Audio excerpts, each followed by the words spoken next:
दिलां विच प्यार सैयदां दा वसा के, दिलां विच प्यार सैयदां दा वसा के, गाजी दे आलमां नूं सीने नाल लाके सुकून मिलदा है।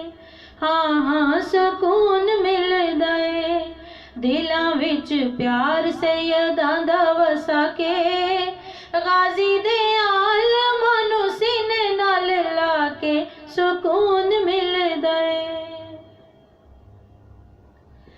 जदों उस्ताद दी हवेली विच जाने आ, फिजा नाल कमकार घर दे कराने आ, फिर हसनैन जे सोहणियां नूं जाके लोरियां सुणाने आ ते उन्हां नूं खिडाने आ।